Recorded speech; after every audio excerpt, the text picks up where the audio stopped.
yes, olúwa kó dìde ìgbénijà fún ọ. Gbọ́ mi, mo lo májẹ̀mú orí òkè tí mo wà yìí, mo lo májẹ̀mú ìkejì arákejì tí mo wà yìí lọ́wọ́lọ́wọ́, mo fi gbàdúrà fún ọ lórúkọ Jésù. Ayé rẹ kó bọ́ lọ́wọ́ ìjì, ayé rẹ kó bọ́ lọ́wọ́ ogun. Bíbélì sọ wípé ó ní ké pè mí ní ọjọ́ ìpọ́njú, èmi yóò gbọ́, ìwọ yóò sì yìn mí lógo. Gbọ́ mi, orin ayọ̀ tí ọ̀tá ò gbọ́ láàyè láti kọ lọ́jọ́ tó ti pẹ́, lóṣù yìí wàá bá wọn kọrin ayọ̀ lórúkọ Jésù. Wàá bá wọn kọrin ayọ̀. Gbọ́ mi, Anna kọrin ayọ̀ lórúkọ Jésù, ìwọ náà yóò kọrin ayọ̀. Gbọ́ mi, Sarah kọrin ayọ̀, ìwọ náà yóò kọrin ayọ̀. Ìjì ayé rẹ dákẹ́jẹ́, ogun ayé rẹ dópin, ọ̀nà ńlá fún ọ, wàá ní ẹ̀rí, wàá yin Ọlọ́run, ọkàn rẹ yóò sì balẹ̀. Gbọ́ mi, lóṣù yìí ayé ò kí ọ kú oríire. Yes, ayé ò kí ọ kú oríire. Gbọ́ mi, ogun tó bọ́ ọ dòní ò tún gbúrò ẹ̀ mọ́. Mo rán àṣẹ Ọlọ́run níṣẹ́ wọnú omi ara àti ẹ̀jẹ̀ rẹ. Àní ogun tó bọ́ rìnrìn àjò, ogun tó domi ara àti ẹ̀jẹ̀ rẹ lóṣù yìí, lónìí ọjọ́ àkọ́kọ́ bí o ti ń gbọ́ mi lọ́wọ́lọ́wọ́. Gbọ́ mi, ọjọ́ tí Mósè tó dé Márà, ọjọ́ ẹ̀ ní ìkorò kúrò láyé Márà. Gbọ́ mi, èmi náà sọ tẹ́lẹ̀ lónìí bí o ti ń gbọ́ mi, ìkorò ayé rẹ dópin, ìkorò ayé rẹ di adùn, ọ̀nà ńlá fún ọ, ọkàn rẹ yóò balẹ̀. Nínú aláṣeyọrí oṣù yìí, á kí ọ kú oríire. Bẹ́ẹ̀ ni, á kí ọ kú oríire. Ẹ̀gàn rẹ yóò dògo lóṣù yìí. Bẹ́ẹ̀ ni, ọkàn rẹ yóò sì balẹ̀. Wàá ṣe rere. Ògo ni fún orúkọ Ọlọ́run. Bí Olúwa ti wà tí ẹ̀mí rẹ̀ wà láàyè, ohun rere tí wọ́n fàyè rẹ̀ gbọ́ láwọn oṣù tó kọjá sẹ́yìn, lóṣù yìí wàá lẹ́rìí ohun rere náà, wàá lẹ́rìí ìyanu náà. O ò ní ṣàṣetì. Gbọ́ mi, o ò ní ṣàṣetì. Bí ọwọ́ agbára kankan ò bá lè dí àpọ́sù Adélé Babalọ́lá lọ́wọ́ láti má gba ìpè lórí ilẹ̀ yìí, gbọ́ mi, ìpè ayọ̀ tó tọ́ sí wọn náà lóṣù yìí ayé ò ní di lọ́wọ́.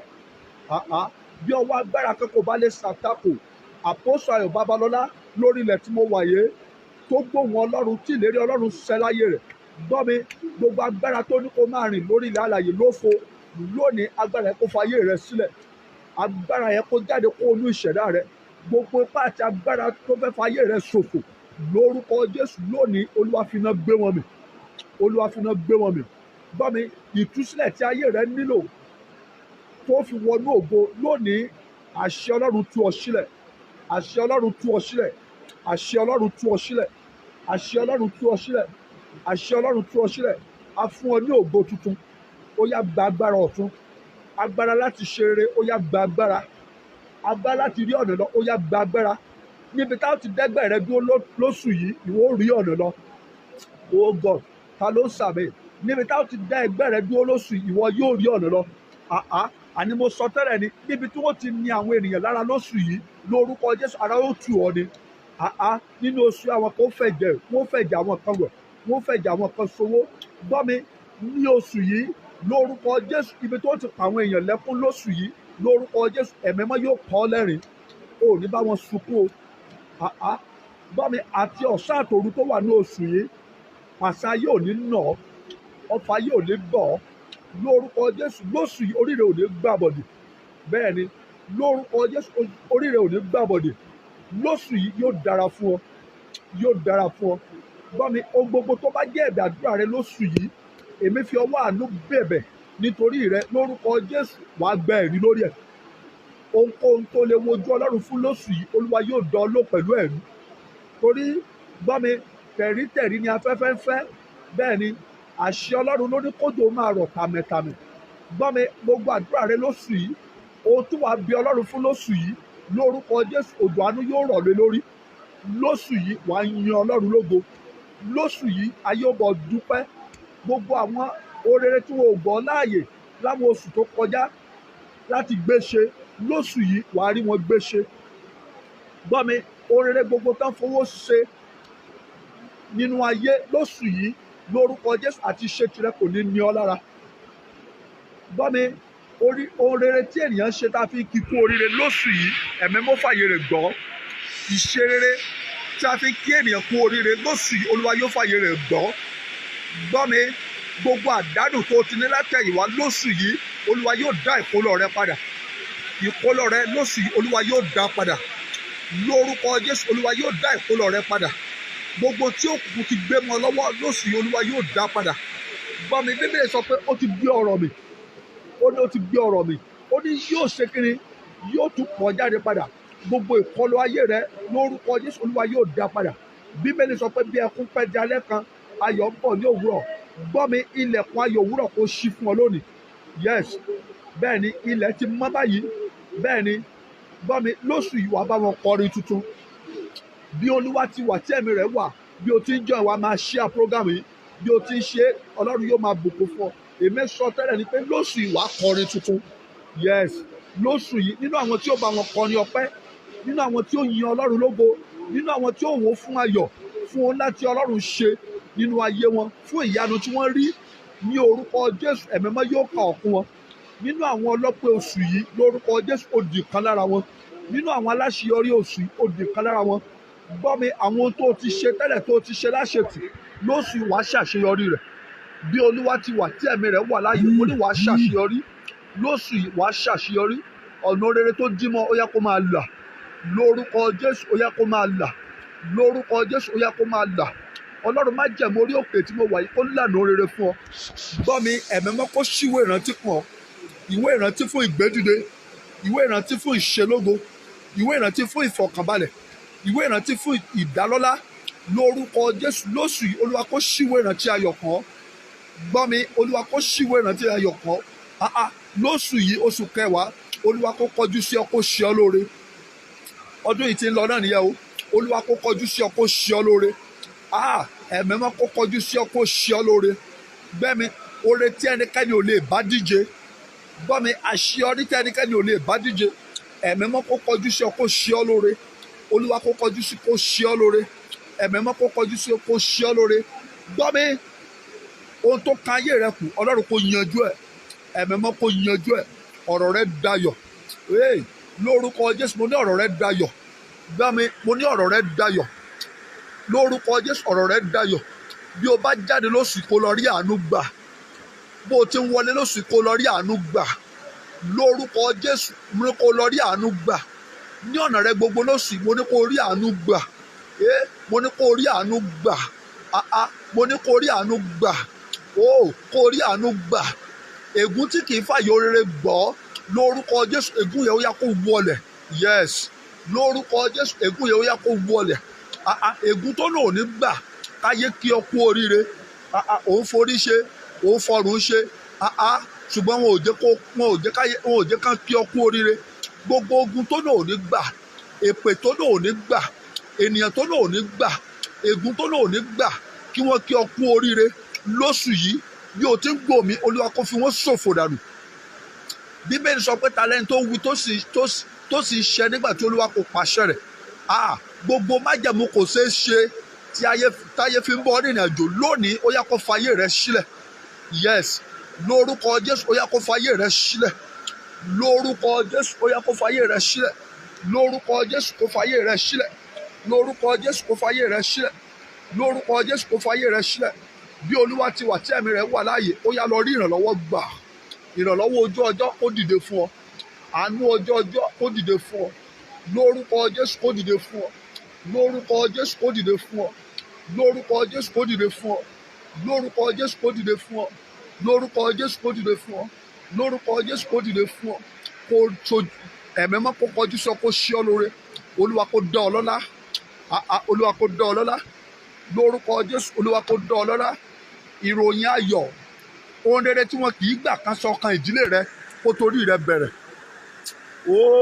Mo ní kó táyé rẹ bẹ̀rẹ̀. Olúwa kó kọjú sí ọ kó ṣe ọ lóore. Ẹ̀mí mọ́ kó kọjú sí ọ kó ṣe ọ lóore. Ní ìlú tí ẹ wà yẹn, nínú ilé tí ẹ wà yẹn, ní ọ́fíìsì tí ẹ wà yẹn, níbi iṣẹ́ tí ẹ wà yẹn tó o ti ń gbòmí lọ́wọ́lọ́wọ́, àkọlùkọgbò rere kó bẹ̀ sí wọlé tọ̀ wá. Àkọlùkọgbò rere kó máa wọlé tọ̀ wá. Yes, àkọlùkọgbò rere kó bẹ̀ sí wọlé tọ̀ wá. Mo fi àṣẹ ẹ̀mí mọ́ ṣílẹ̀kùn tí ọ̀tá ìdílé tì mọ́. Ilẹ̀kùn rere tí ọ̀tá ìdílé tì mọ́. Ilẹ̀kùn àṣeyọrí tí ọ̀tá ìdílé tì mọ́. Ilẹ̀kùn ògo tí ọ̀tá ìdílé tì mọ́. Lórúkọ Jésù àṣẹ ẹ̀mí mọ́ kó ṣí ilẹ̀kùn yẹn. Lórúkọ Jésù ó yá kó ṣí ilẹ̀kùn yẹn. October 1st oṣù òmìnira ó yá lọ dòmìnira. Bẹ́ẹ̀ ni lọ́wọ́ ogun tá a fi ń sìn ọ́ jáde, lọ́wọ́ ogun tá a fi ń sìn ọ́ kiri, lọ́wọ́ ogun asinikáyé, lórúkọ Jésù ó yá kó dòmìnira. Yes, lọ́wọ́ ogun asinipa, bẹ́ẹ̀ ni lọ́wọ́ ogun asinidébojì ó yá lọ dòmìnira ní orúkọ Jésù, ó yá lọ dòmìnira nítorí àkọ̀wé rẹ̀ pé lórí òkè Síónì ni ìtúsílẹ̀ yóò wà, ará ilé Jákọ́bù yóò sì lọ pẹ̀lú ìkógun wọn. It is written that upon Mount Zion there shall be deliverance, and the house of Jacob shall possess their possession. Èmi pàṣẹ ni, begin to possess your possession. Lórúkọ Jésù ó yá lọ di òmìnira, ó lọ di òmìnira lọ́wọ́ ogun tí ò fi ọlọ́kàn balẹ̀, ó yá lọ di òmìnira lọ́wọ́ ogun tí òjò gbádùn ìrìn àjò rẹ, ó yá lọ di òmìnira lọ́wọ́ ogun tí òjò rí ògo rẹ lò, ó yá lọ di òmìnira ní orúkọ Jésù, ó yá lọ di òmìnira lọ́wọ́ ogun tó di ọmọlẹ̀, lọ́wọ́ ogun tí òjò gbẹ́gbẹ́ pé lọ́wọ́ ogun tí òjò rọ́nà lọ, lọ́wọ́ ogun tó jò wà níbi rere ṣùgbọ́n tí òjò ṣe rere, ní orúkọ Jésù ó yá lọ di òmìnira. Yes, ó yá lọ di òmìnira. Bíbélì sọ pé níbi tí ọ̀rọ̀ rẹ̀ bá wà ibẹ̀ ni àṣẹ rẹ̀ wà. Nítorí pé ọ̀rọ̀ Ọlọ́run wà pẹ̀lú mi, Olúwa sì wà pẹ̀lú mi bí akọni ẹlẹ́rù. Mo wà lórí òkè mímọ́ yìí, mo wà lórí ilẹ̀ májẹ̀mú níbi tí a ti pe àpòsù Adé Babalọ́lá. Mo wà ní ìkejì ara kejì lọ́wọ́lọ́wọ́. Mo sọ tẹ́lẹ̀ sí ayé rẹ pé agbára tí ń dá àdúrà lórí òkè yìí lórúkọ Jésù kó yanjú ọ̀rọ̀ rẹ. Gbọ́ mi, níbi tí ọ̀rọ̀ rẹ ti ṣòro ó ṣe yẹ, Ẹ̀mí Mímọ́ kó lọ yanjú ẹ̀. Yes, níbi tí ọ̀rọ̀ rẹ ti nira yẹ, Ẹ̀mí Mímọ́ kó lọ dá sí ọ̀rọ̀ náà. Gbọ́ mi, níbi tí ayé ti ń jẹ ọ́ níyà yẹ, Ẹ̀mí Mímọ́ kó lọ dá kẹ́mi Mímọ́ kó lọ gbé ọ níjà. Oh yes, Ẹ̀mí Mímọ́ kó lọ gbé ọ níjà. Gbọ́ mi, Ẹ̀mí Mímọ́ kó lọ gbé ọ níjà. Pàṣẹ ènìyàn búburú lára rẹ, mo sọ tẹ́lẹ̀ ní lórúkọ Jésù, Olúwa kó mú kúrò báyìí. Ọwọ́ ìkà ènìyàn tó ń jẹ ọ́ níyà yẹ, ọwọ́ yẹ kó gbẹ sọnù. Lórúkọ Jésù, ó yá ọwọ́ yẹ kó gbẹ sọnù. Yes, lórúkọ Jésù, ọwọ́ yẹ kó gbẹ sọnù. Bẹ́ẹ̀ ni mo sọ fún wa sẹ́, ogun asinidébojì. Bẹ́ẹ̀ ni kò sí ògo níbojì, bẹ́ẹ̀ ni a kì í lo ògo ní ìsà òkú. Èmi sọ tẹ́lẹ̀ ni ogun tó ní ó dayé àtúnwá kó tó rọ́nà lọ, lórúkọ Jésù ogun yẹ kó fa ayé rẹ sílẹ̀. Lórúkọ Jésù ogun yẹ kó fa ayé rẹ sílẹ̀. Mo lo májẹ̀mú ìfàmìlóyàn gbogbo tó wà níwájú Ọlọ́run lọ́wọ́lọ́wọ́, tó wà lórí òkè lọ́wọ́lọ́wọ́, lórúkọ Jésù nípa ìfàmìlóyàn wọn ìdí ayé yín kó máa já. Akọ̀wé rẹ̀ pé by the reason of anointing yoke shall be broken, every yoke of limitation. Lórúkọ Jésù ó yá, let it begin to break in the name of Jesus. I break every yoke of limitation placed upon your life, every yoke of limitation placed upon your destiny. Lórúkọ Jésù ìdè rẹ̀ kó já ní orúkọ Jésù. Every yoke of limitation, every yoke of stagnation, let it be broken now in the name of Jesus. Every yoke of thou shalt not go far, according to Exodus chapter 8 verse 28. Pharaoh sọ fún àwọn ọmọ Ísírẹ́lì pé ẹ rìn jìnnà, ẹ rìn ṣùgbọ́n ẹ má ṣe rìn jìnnà.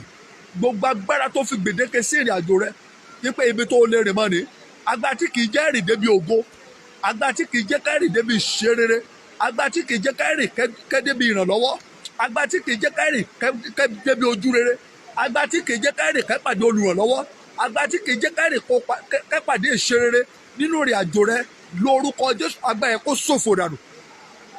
Lórúkọ Jésù agbára yẹn kó ṣòfò dànù. Mo rán iná Ọlọ́run níṣẹ́ báyìí ní orúkọ Jésù lọ́wọ́lọ́wọ́, iná Ọlọ́run alààyè kó jó agbára yẹn sọnù. Gbogbo májẹ̀mú wọn kì í ṣerú ẹ̀. Májẹ̀mú wọn kì í dúró lé ọkọ dọjọ́ alẹ́. Májẹ̀mú wọn kì í débi ògo. Májẹ̀mú wọn kì í sáré ká pàdé olóore láyé. Májẹ̀mú wọn kì í rọ́nà lọ. Mo sọ tẹ́lẹ̀ ni nínú ìrìn àjò oṣù tuntun yìí, májẹ̀mú ẹ̀ kó fa ayé ẹ̀ sílẹ̀. Májẹ̀mú wọn máa ń gbórí ògo wáyé ṣùgbọ́n wọn kì í rí ògo lò. Kí ló ń dúró ṣe láyè rẹ? Lórúkọ Jésù májẹ̀mú ẹ̀ kó fa ayé rẹ sílẹ̀. Bẹ́ẹ̀ ni gbogbo tí ọ̀tá kọ nípa tirẹ̀, yes, máa sàmì àdúrà, Olúwa kó fagilé. Ọlọ́run kó fagilé. Yes Lord, Olúwa kó fagilé. Bíbélì sọ wípé bí ìmọ̀ náà bá ṣe ti ènìyàn kì yóò dúró, ṣùgbọ́n tó bá ṣe ti Ọlọ́run ni yóò dúró. Gbọ́ mi, ohun tí ọ̀tá kọ lòdì lórí ayé rẹ, ẹ̀jẹ̀ Jésù kó fagilé. See, for every new month there is a new devil. For every new month there is a new devil. Èmi pàṣẹ ni gbogbo tí ọ̀tá kọ, every negative thing that devil has written concerning you, lórúkọ Jésù, ẹ̀jẹ̀ Jésù kó fagilé. Ó ní mo fagilé láti òní lọ, mo fagilé àkọsílẹ̀ òdì nípa mi, mo fagilé ìṣẹ̀dá mi kò sì rú mọ́, mo fagilé. Ó yá pariwo sọ pé mo fagilé lónìí gbogbo àkọsílẹ̀ òdì nípa mi. Bẹ́ẹ̀ ni àkọsílẹ̀ ìwé búburú tí Sátánì kọ lórí ayé mi ìwé tí Sátánì kọ lórí ayé rẹ tó pín fún àwọn àyànfẹ́ rẹ̀ tí wọ́n wá ń kà. Bẹ́ẹ̀ ni ìwé tí òkùnkùn ń bá ṣiṣẹ́ lórí ayé rẹ lónìí Olúwa kó fagilé. Ìwé tí a kọ láti inú ìdílé rẹ tí ogun bá ṣiṣẹ́, ìwé tí a kọ láti inú ìran rẹ, ìwé tí a kọ nípasẹ̀ ìpìlẹ̀ tó ti jáde wá tí òkùnkùn bá rìnrìn àjò lónìí agbára Ọlọ́run kó fagilé. Ẹ̀mí mímọ́ kó fagilé. Kó rí àánú gbà, kó rí àánú gbà, kó rí àánú gbà. Lónìí aṣíwèé ìrántí ayọ̀ kan, gbọ́ mi, alànà ìṣe rere kan. Lóṣù yìí wàá jẹ́rìí ṣe agbára Ọlọ́run, wàá jẹ́bi sí tóbi Ọlọ́run. Ìfàmìlóyè ọ̀tún kó dàlẹ́ ọ lórí, kó bọ́ lọ́wọ́ ìjì ayé, kó bọ́ lọ́wọ́ ogun, bẹ́ẹ̀ ni kó bọ́ lọ́wọ́ ìdààmú. Gbọ́ mi, gbogbo ìpinnu ọ̀tá láti pọ́ lẹ́kún lóṣù yìí àfagilé lórúkọ Jésù, àfagilé.